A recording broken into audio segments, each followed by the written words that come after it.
കൈവശമുണ്ട്. അതിൽ രോഗികളെ കിടത്തുകയാണ്. മറ്റ് ശരീരത്തിൻ്റെ ഭാഗങ്ങളിലൊന്നും അന്നേരത്ത് വെള്ളം ആകാൻ പാടില്ല എന്നും നിയമമുണ്ട്. ഇക്കാര്യങ്ങളെല്ലാം നമ്മൾ രോഗികൾക്ക് വിശദമായി വിശദീകരിച്ചു കൊടുക്കുന്നതായിരിക്കും. ചെറിയ ഒരു അനുഭവം എല്ലാവർക്കും പങ്കുവെക്കാനുണ്ടാകുമെന്നാണ് നാം വിചാരിക്കുന്നത്. പുഴയിലോ കുളത്തിലോ ഇറങ്ങി കുളിക്കുന്ന ആളുകൾക്ക് ഉള്ള അനുഭവമാണത്. കുളിക്കാൻ വേണ്ടി വെള്ളത്തിലേക്ക് കാലെടുത്ത് വെച്ചു. ഒരു 5 മിനിറ്റ് പല്ല് തേച്ചുകൊണ്ടോ വല്ലതും ആലോചിച്ചുകൊണ്ടോ അയാൾ നിൽക്കുകയാണെങ്കിൽ അപ്പോഴേക്കും അയാൾക്ക് മൂത്രമൊഴിക്കാനുള്ള ഒരു ത്വര വരും. എന്നാൽ നേരെ വെള്ളത്തിലേക്ക് എടുത്ത് ചാടിയാൽ അയാൾക്ക് അങ്ങനെ ഒരു അഭിനിവേശം ഉണ്ടാവില്ല. എന്തുകൊണ്ട്? കാൽ മാത്രം പച്ചവെള്ളത്തിൽ അല്പനിമിഷങ്ങൾ താഴ്ന്നു കിടന്നപ്പോൾ മൂത്രശങ്കയുണ്ടായി. കാലിൽ മാത്രം വെള്ളം, അവിടെ തണുത്തു, ഞരമ്പുകളൊന്ന് ചുരുങ്ങി, ബ്ലഡ് മേലോട്ടടിച്ചു കയറി മേലെയുള്ള രക്തം താഴോട്ട് ഇറങ്ങി വന്നു. അഥവാ ശരീരത്തിൽ രക്തത്തിൻ്റെ ഒഴുക്ക് വർദ്ധിച്ചു. അതോടുകൂടി ഒരു ശുദ്ധീകരണം ശരീരം ആരംഭിക്കുകയാണ്. ശരീരത്തിൽ നിന്ന് എളുപ്പം പുറന്തള്ളാൻ പറ്റുന്ന മാലിന്യമാണ് മൂത്രം എന്നതുകൊണ്ട് ആണ് അന്നേരത്ത് പെട്ടെന്ന് മൂത്രം പുറത്തേക്ക് വന്നത്. ഒരാഴ്ച ഈ രീതി അയാൾ തുടരാമെങ്കിൽ ശോധന പ്രശ്നങ്ങൾക്കും പരിഹാരമാകും. ഒരു മാസം ഈ രീതി തുടരാമെങ്കിൽ മാസമുറ പ്രശ്നങ്ങൾക്കും പരിഹാരമാകും. ഇതാണ് വെള്ളത്തിൻ്റെ അത്ഭുതകരമായ ശമനശക്തി. ബൈബിളിലും വിശുദ്ധ ഖുർആനിലും ഒരു പ്രവാചകൻ്റെ സംഭവം വിവരിക്കുന്നുണ്ട്. ബൈബിളിൽ ജോബ് എന്ന പേരിലും ഖുർആനിൽ അയ്യൂബ് എന്ന പേരിലും അറിയപ്പെടുന്ന പ്രവാചകൻ. അദ്ദേഹത്തിന് രോഗം ബാധിച്ചപ്പോൾ ദൈവം തമ്പുരാൻ ജലചികിത്സയാണ് അദ്ദേഹത്തിൻ്റെ മേൽ നടപ്പാക്കിയത്. കാലുകൊണ്ട് ഭൂമിയിൽ ചവിട്ടുക, അവിടെ ഉറവ വരും, ആ വെള്ളം കുടിക്കുകയും അതിൽ കുളിക്കുകയും ചെയ്യുക എന്ന് ദൈവം കൽപ്പിച്ചതായി വേദപുസ്തകങ്ങളിൽ നമുക്ക് വായിക്കാൻ കഴിയുന്നുണ്ട്. യഥാർത്ഥത്തിൽ മനുഷ്യ സമൂഹത്തിന് വേണ്ടി ദൈവം ആ പ്രവാചകനിലൂടെ എങ്ങനെ ചികിത്സിക്കണം, എന്തുകൊണ്ട് ചികിത്സിക്കണം എന്ന് പഠിപ്പിക്കുകയായിരുന്നു എന്നാണ് ഈ സംഭവം നമ്മൾക്ക് സൂചന തരുന്നത്.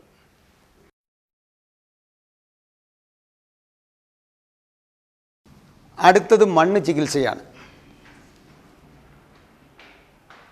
മനുഷ്യൻ സൃഷ്ടിക്കപ്പെട്ടത് പഞ്ചഭൂതങ്ങൾ കൊണ്ടാണ് എന്ന് ശാസ്ത്രം തന്നെ അംഗീകരിക്കുന്നുണ്ട്. മണ്ണിലുള്ള എല്ലാ ഘടകങ്ങളും മനുഷ്യ ശരീരത്തിലുണ്ട്.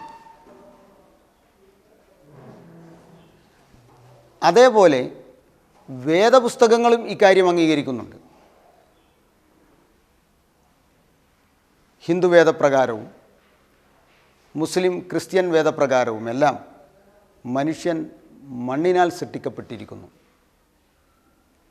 അപ്പോൾ നമ്മുടെ മാതാവാണ് മണ്ണ്. മണ്ണിലെ സകല ഘടകങ്ങളും ശരീരത്തിൽ ഉണ്ടാകുന്നത് ശാസ്ത്രീയ ഭാഷയിൽ മണ്ണിൽ നിന്നും പോഷകങ്ങൾ വലിച്ചെടുത്ത് കായ്ക്കനികൾ ഉണ്ടാവുകയും ആ കായ്ക്കനികൾ നമ്മൾ കഴിക്കുമ്പോൾ മണ്ണിലെ ഘടകങ്ങൾ ശരീരത്തിന് ആവശ്യമായ രീതിയിൽ പരിവർത്തിപ്പിക്കപ്പെട്ട് ഭക്ഷണമായിട്ട് നമ്മുടെ ശരീരത്തിൽ കയറുകയും ചെയ്തു എന്നാണ് മറുപടി. വേദഗ്രന്ഥങ്ങൾ പ്രകാരം ആദ്യത്തെ മനുഷ്യനെ ദൈവം മണ്ണിൽ നിന്ന് സൃഷ്ടിച്ചു. അപ്പോൾ മണ്ണിൻ്റെ ഘടകങ്ങൾ നമ്മുടെ ശരീരത്തിൽ ഉണ്ട് എന്നതിൽ നിഷേധിക്കാൻ പറ്റാത്ത ഒരു യാഥാർത്ഥ്യമായി നിലകൊള്ളുകയാണ്. ഈ മണ്ണിന് 4 ഗുണങ്ങളുണ്ട്. ഒന്ന്, ശരീരത്തിനാവശ്യമായ പോഷകങ്ങൾ മണ്ണ് അകത്തേക്ക് സപ്ലൈ ചെയ്യുന്നു. അതായത് എനിക്ക് അയഡിൻ്റെ കുറവ് കൊണ്ടൊരു രോഗം, മറ്റൊരാൾക്ക് സോഡിയത്തിൻ്റെ കുറവ് കൊണ്ട് മറ്റൊരു രോഗം, മൂന്നാമതൊരാൾക്ക് കാൽസ്യത്തിൻ്റെ കുറവ് കൊണ്ട് മൂന്നാമതൊരു രോഗം. 3 പേരുടെയും കരളിൻ്റെ നേരെ മുകളിൽ കളിമണ്ണ് പാക്ക് ചെയ്യുകയാണ്. അപ്പോൾ ഏത് പോഷകത്തിൻ്റെ കുറവാണോ ഈ വ്യക്തിക്കുള്ളത് ആ പോഷകത്തെ മണ്ണിൽ നിന്നും കരൾ വലിച്ചെടുക്കുന്നു എന്ന് ചുരുക്കം. മറ്റൊരു ഭാഷയിൽ അത് പറഞ്ഞാൽ കരൾ എന്നത് ശരീരത്തിലെ ഏറ്റവും ശക്തിയേറിയ രാസപ്രവർത്തനം നടക്കുന്ന ഫാക്ടറിയാണ്. ഇവിടെ ആ ഫാക്ടറിക്ക് മുകളിൽ അഥവാ കരളിന് മുകളിൽ നമ്മൾ കളിമണ്ണ് പാക്ക് ചെയ്യുമ്പോൾ കരളിനകത്ത് നിന്നും ഏത് പോഷകത്തെയാണോ യഥാവിധി ഉൽപ്പാദിപ്പിച്ച് പുറത്തേക്ക് കൊണ്ടുവരേണ്ടത് അതിനെ ത്വരിതഗതിയിൽ ഉൽപ്പാദിപ്പിക്കാൻ പ്രേരണ നൽകുകയാണ് മണ്ണ് എന്ന് പറയുന്നതിലും തെറ്റില്ല. അങ്ങനെ ആളുകളുടെ രോഗങ്ങൾ സുഖപ്പെടുന്നു. രണ്ടാമത്തെ ഗുണം മണ്ണ് ചെയ്യുന്നത് ശരീരത്തിനകത്തുള്ള അഴുക്കുകളെയും മാലിന്യങ്ങളെയും അത് പുറത്തേക്ക് തള്ളും. നമുക്കറിയാം, മണ്ണ് ഭൂമിയിലെ നമ്പർ 1 ശുദ്ധീകരണ വസ്തുവാണ്. ഒരു മൃതശരീരം ചാരത്തിൽ മൂടിയിട്ടാൽ നാറും, മണ്ണിൽ മൂടിയിട്ടാൽ ദ്രവിച്ച് മണ്ണായിത്തീരും. ഇതാണ് മണ്ണിൻ്റെ കഴിവ്. ശരീരത്തിനകത്തുള്ള അഴുക്കുകളെ ശുദ്ധീകരിച്ച് കളയാൻ ഇത്രമാത്രം ശക്തിയുള്ള മറ്റൊരു വസ്തു ഭൂമിയിലില്ല. അപ്പോൾ നാം ചെയ്യുന്നത് ശരീരത്തിലുള്ള അഴുക്കുകളും മാലിന്യങ്ങളും അനാവശ്യ വസ്തുക്കളുമാണല്ലോ രോഗങ്ങളുണ്ടാക്കുന്നത്. അവയെ ശരീരത്തിൽ നിന്ന് പുറന്തള്ളാൻ മണ്ണിനെ ഉപയോഗപ്പെടുത്തുകയാണ്. ഉദാഹരണം, ശരീരത്തിൽ മുഴകളുണ്ട്. ശരീരത്തിലെ അഴുക്കുകളും മാലിന്യങ്ങളും ചില സ്ഥലങ്ങളിൽ ഗർഭാശയങ്ങളിലും ബ്രസ്റ്റുകളിലും മറ്റിടങ്ങളിലും കൂട്ടി വച്ചിരിക്കുകയാണ്, സുരക്ഷിതമാക്കി കൂട്ടിവെച്ചതാണ്. ഈ അഴുക്കിനെ അവിടുന്ന് നീക്കിക്കളയാൻ ഒരു മരുന്നിനും സാധ്യമല്ല. അതുകൊണ്ടാണ് ചികിത്സകർ കത്തിയെടുക്കുന്നത്, സർജറി. പ്രകൃതിചികിത്സകർക്ക് അങ്ങനെ ഒരു പ്രശ്നമില്ല. എവിടെ മുഴയുണ്ടോ അതിൻ്റെ മേലെ മണ്ണ് വെക്കുന്നു. അല്പം ആഴ്ചകൾക്ക് ശേഷം അല്ലെങ്കിൽ മാസങ്ങൾക്ക് ശേഷം ഈ മുഴകൾ അപ്രത്യക്ഷമാകുന്നു. കണ്ണുകൊണ്ട് കാണാം, കുറഞ്ഞു പോയിട്ടുണ്ടാവും. സ്കാൻ ചെയ്ത് നോക്കിയാൽ ഗർഭാശയത്തിൽ പഴയ മുഴകൾ കാണുകയില്ല. അത്ര പെട്ടെന്ന് ഈ മാലിന്യത്തെ അത് നീക്കം ചെയ്യും. കിഡ്നിയിൽ കല്ല്, ഈ ഭാഗത്ത് മണ്ണ് വെക്കുകയാണ്. ദിവസങ്ങൾ കൊണ്ട് കിഡ്നിയിലെ കല്ല് പുറത്തേക്ക് ചാടാനുള്ള ശ്രമം ആരംഭിക്കും. ഇയാൾക്ക് വേദന അനുഭവപ്പെടും. 14 mm വരെയുള്ളത്, അതിനപ്പുറമുള്ളത് ചാടാൻ സാധ്യമല്ല. ആ വണ്ണം, നമ്മുടെ പൈപ്പിൻ്റെ വണ്ണം 14 mm ആയതുകൊണ്ട് അതിലും വലുത് വരുമ്പോൾ ഇതുകൊണ്ട് പുറത്തേക്ക് വന്നുകൊള്ളണമെന്നില്ല എന്നേ ഉള്ളൂ. ഹാർട്ട് ബ്ലോക്ക്, ഹാർട്ടിൻ്റെ ഭിത്തിക്ക് തന്നെ രക്തം കൊടുക്കുന്ന രക്തക്കുഴലുകളിൽ അടവുകൾ ഉണ്ടാകുന്നതിനെയാണ് ഹാർട്ട് ബ്ലോക്ക് എന്ന് പറയുന്നത്. ഇതുണ്ടാകുന്നത് പുകവലി കൊണ്ടാവാം, പഴകിയ ഭക്ഷണം നിരന്തരം കഴിച്ചതുകൊണ്ടാവാം, എണ്ണയിൽ വറുത്ത് പൊരിച്ച് തിന്നതുകൊണ്ടാവാം. എന്തുകൊണ്ടാവട്ടെ, നാം ചെയ്യുന്നത് മണ്ണ് പാക്ക് ചെയ്യുകയാണ്. ഈ ബ്ലോക്ക് നീക്കാൻ പ്രകൃതി ചികിത്സകരുടെ കൈവശമല്ലാതെ മരുന്ന് ചികിത്സകരുടെ കൈവശം യാതൊരു മരുന്നുമില്ല. നാം ഇവിടെ മണ്ണ് പാക്ക് ചെയ്യുന്നു. മണ്ണ് പാക്ക് ചെയ്യുമ്പോൾ ബ്ലോക്ക് സാവകാശം നീങ്ങാൻ തുടങ്ങും. 6 മാസത്തെ ചികിത്സയ്ക്ക് ശേഷം അയാൾക്ക് വേണമെങ്കിൽ ആൻജിയോഗ്രാം എടുത്തു നോക്കാം, ബ്ലോക്ക് കാണില്ല. ഇത്രമാത്രം പവർഫുള്ളാണ്, ശക്തമായ പ്രതികരണമാണ് മണ്ണ് ശരീരത്തിൽ ഉണ്ടാക്കുന്നത് എന്ന് നാം മനസ്സിലാക്കണം. മറ്റൊന്ന് സോറിയാസിസ്. രക്തത്തിലുള്ള അഴുക്കുകൾ പുറത്തേക്ക് തൊലിയിലൂടെ പുറന്തള്ളപ്പെടുകയാണ്. നാം സോറിയാസിസ് ഉള്ള രോഗിയെ മൊത്തമായി മണ്ണ് കൊണ്ട് പാക്ക് ചെയ്യും. അപ്പോൾ മണ്ണ് രക്തത്തിലുള്ള അഴുക്കുകൾ, പുറത്തേക്ക് ഒഴുകി വരുന്ന മാലിന്യങ്ങളെ വലിച്ചെടുത്ത് ശുദ്ധീകരിച്ചു കൊണ്ടിരിക്കും. 1 മാസക്കാലത്തെ കളിമണ്ണ് പാക്കിങ് കൊണ്ട് ഒട്ടുമിക്ക സോറിയാസിസ് രോഗവും പൂർണ്ണമായി സുഖപ്പെടുന്നതായി നമുക്ക് അനുഭവങ്ങളുണ്ട്. യഥാർത്ഥത്തിൽ സോറിയാസിസ്, എക്സിമ പോലെയുള്ള രോഗങ്ങളെ സംബന്ധിച്ച് പറയപ്പെടുന്നത്, വൈദ്യശാസ്ത്ര ഗ്രന്ഥങ്ങളിൽ പറയപ്പെടുന്നത് ഓട്ടോ ഇമ്മ്യൂൺ ഡിസീസ് എന്നാണ്.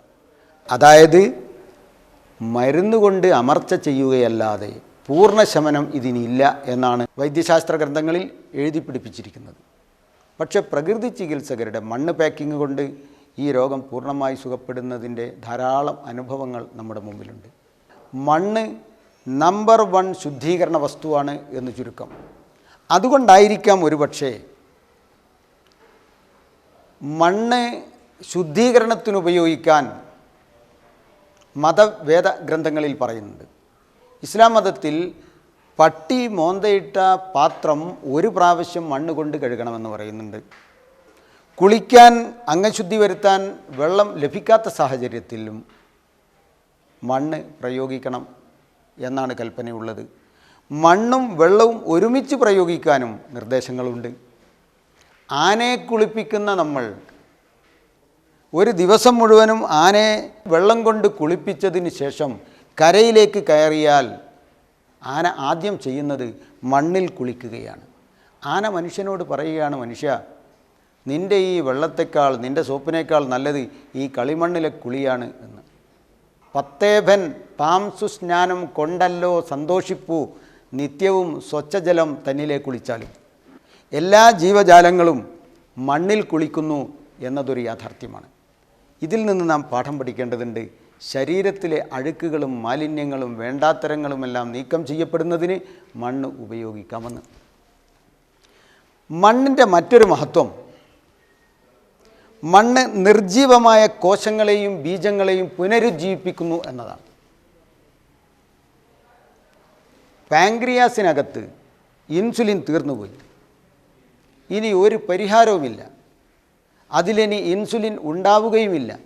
അതുകൊണ്ട് നിങ്ങൾ മരിക്കുന്ന തീയതി വരെ ഈ മരുന്ന് കുടിച്ചുകൊള്ളണം, ഈ ഇൻസുലിൻ എടുത്തുകൊള്ളണം. ഇതാണ് നമ്മുടെ പുതിയ വേദവാക്യം. ഈ വേദവാക്യത്തെ പ്രകൃതി ചികിത്സകർ ചോദ്യം ചെയ്യുന്നു.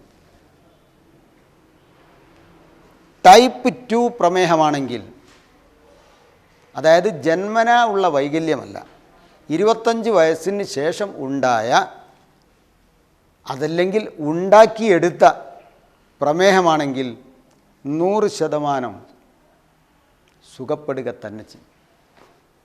മരുന്ന് പിന്നീട് വേണ്ട. എന്താണ് സംഭവിക്കുന്നത്? ഈ കരളിൻ്റെ ഭാഗത്ത് പാങ്ക്രിയാസിൻ്റെ മേലെ മണ്ണ് വെക്കുന്നു. മണ്ണ് വെക്കുമ്പോൾ അതിൽ വീണ്ടും, പാങ്ക്രിയാസിൽ വീണ്ടും ഇൻസുലിൻ നിറഞ്ഞ് നിറഞ്ഞ് നിറഞ്ഞ് നിറഞ്ഞ് മേലോട്ട് വരും. മണ്ണാണ് ഇതിനെ ഉയർത്തുന്നത്. മണ്ണിന് അങ്ങനെ ഒരു കഴിവുണ്ട്, അത് ഞാൻ പറയാം. ഇതേപോലെ സന്താനോൽപാദന ശേഷിയില്ല, ബീജങ്ങൾക്ക് മോട്ടിലിറ്റി കുറവാണ്, അല്ലെങ്കിൽ അണ്ടോൽപാദനം യഥാവിധി നടക്കുന്നില്ല, ഉണ്ടെങ്കിൽ തന്നെ അതിന് ശേഷിയില്ല, ആരോഗ്യമില്ല. പരിഹാരമെന്ത്? പരിഹാരം എന്ന് പറയുന്നത് പലതരത്തിലുള്ള ആധുനിക ചികിത്സകളുമാണ്. അതൊന്നും വിശ്വസിച്ച് ചെയ്യാൻ പറ്റുന്ന ഒരു ചികിത്സയല്ല ഈ രംഗത്ത്. നാം ചെയ്യുന്നത്, സ്ത്രീയാണെങ്കിൽ അടിവയറ്റിനും പുരുഷനാണെങ്കിൽ നട്ടെല്ലിലും കളിമണ്ണ് പാക്ക് ചെയ്യും.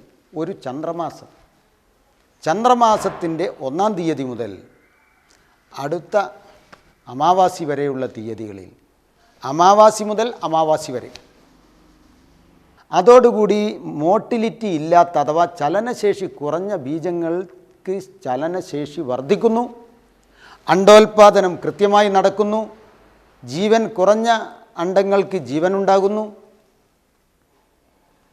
ഉൽപാദനം വർദ്ധിക്കുന്നു. അങ്ങനെ കുഞ്ഞുങ്ങൾ ജനിക്കുന്നു. ഇത്തരം കേസുകൾ ഞങ്ങൾ അഡ്മിറ്റ് ചെയ്യുന്നത് നേരത്തെ പറഞ്ഞ പോലെ അമാവാസി മുതൽ അമാവാസി വരെ, ഒരു ചന്ദ്രമാസത്തിലാണത്. അതിന് കാരണമുണ്ട്. ചന്ദ്രൻ്റെ വലുപ്പ വ്യത്യാസത്തിനനുസരിച്ച് ശരീരത്തിൽ മാറ്റങ്ങളുണ്ട്, പ്രതികരണങ്ങളുണ്ട് എന്നതുകൊണ്ടാണ് ഇങ്ങനെ തീയതി തിരഞ്ഞെടുക്കുന്നത്. ചന്ദ്രനാണ് ജീവജാലങ്ങളുമായി നേർക്കുനേരെ ബന്ധപ്പെടുന്ന ശക്തി. അതുകൊണ്ടാണ് ചന്ദ്രമാസത്തിൻ്റെ അടിസ്ഥാനത്തിൽ വേണം ചികിത്സകൾ എന്ന് പറയാൻ കാരണം. ഈ 2 കാര്യങ്ങൾ ഉൾക്കൊള്ളാൻ ഒരു പക്ഷേ സദസ്യർക്ക്, ശ്രോതാക്കൾക്ക് പ്രയാസമുണ്ടാകും. ഇങ്ങനെ കുഞ്ഞ് ജനിക്കുമോ? പ്രമേയം ഇതുകൊണ്ട് മണ്ണ് വെച്ചാൽ സുഖപ്പെടുമോ? ഇൻസുലിൻ വീണ്ടും ഉൽപ്പാദിപ്പിക്കപ്പെടുമോ? ഒരൊറ്റ ചോദ്യം. ഒരു വിത്ത് ഞാനിവിടെ ഈ മേശപ്പുറത്ത് വെക്കുന്നു, അത് മുളക്കുന്നില്ല, വളരുന്നില്ല. മേശപ്പുറത്ത് വെച്ച് ഞാൻ അതിനല്പം വെള്ളം കൊടുത്ത് നനക്കുന്നു, അത് മുളക്കുന്നു, പക്ഷെ വളരുന്നില്ല. ആ വിത്തെടുത്ത് ഞാൻ മണ്ണിലേക്ക് വെക്കുന്നു, അത് മുളക്കുന്നു, വളരുന്നു, പുഷ്പിക്കുന്നു, കായ്ക്കുന്നു, നൂറ്റാണ്ടുകൾ അതിൻ്റെ ധർമ്മം നിർവഹിച്ചു കൊണ്ടിരിക്കുന്നു. ഇതെങ്ങനെ സാധിക്കുന്നു? മണ്ണാണ് ഈ കർമ്മം ഇവിടെ ചെയ്യുന്നത്. ഈ മഹൽ കർമ്മം ഇവിടെ നിർവഹിക്കുന്നത് മണ്ണാണ്. ഈ വിത്തിനകത്തൊരു ചിപ്പുണ്ട്, അത് പിളർത്തി നോക്കിയാൽ കാണാം. ഒരു സിം കാർഡ് വെച്ചിരിക്കുക, അതിനകത്ത് എഴുതിയിട്ടുണ്ട്